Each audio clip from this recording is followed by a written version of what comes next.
ABP news सी voter के सर्वे में दिल्ली की सभी 7 सीटों पर बीजेपी एक बार फिर कब्जा जमा रही है। इस पर हमारे साथ बात करने के लिए मौजूद हैं दिल्ली सरकार में मंत्री और आम आदमी पार्टी के नेता सौरभ भारद्वाज जी।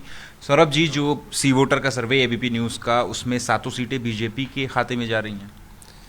देखिए, ये जो चुनाव से ठीक कुछ दिनों पहले सर्वे कराए जाते हैं, उन सर्विस का औचित्य क्या है, मैं ये नहीं समझ पाता।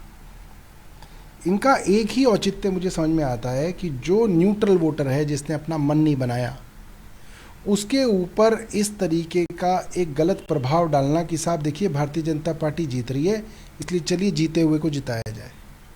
ये सिर्फ और सिर्फ मुझे लगता है कि हमारे प्रजातंत्र को कमज़ोर करता है, लोगों के ऊपर एक गलत प्रभाव डालता है, और इसकी वजह से मुझे लगता है कि चुनाव के अंदर वोटर पैटर्न जो है वो प्रभावित होता है।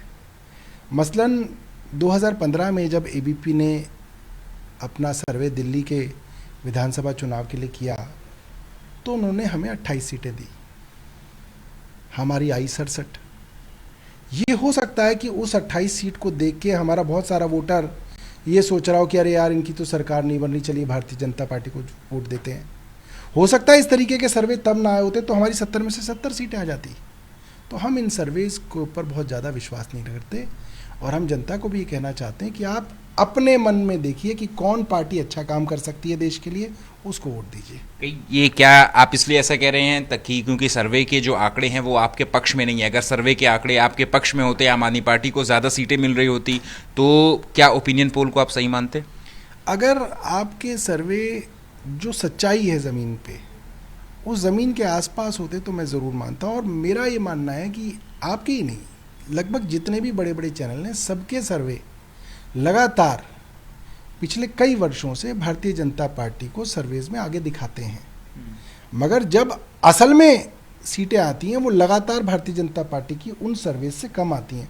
तो जो पैटर्न मैं देखता हूँ उसके अंदर ऐसा लगता है कि केंद्र सरकार का दबाव है, जिस कारण चैनलों को भी जो है उनके दबाव के कारण उनके वोट और उनके सीटें बढ़ानी पड़ती हैं। आपको नहीं लगता कि आपकी 4 सीटें आप लोगों ने अनाउंस कर दी थी, लेकिन बाकी की जो 3 सीटें थी कांग्रेस ने उसमें जो है वो देरी की, और प्लस बीजेपी का जो जिस तरीके से चुनावी मैनेजमेंट रहता है, ऑर्गेनाइजेशनल स्किल जो रहती है उनके पास, इसका भी फायदा उन्हें चुनावों में मिलेगा, और यही आंकड़े सर्वे में दिखा। मैं मानता हूँ कि बीजेपी के चुनावी मैनेजमेंट का ही हिस्सा ये सर्वे होते हैं, ये उनकी चुनावी मैनेजमेंट का ही एक हिस्सा है।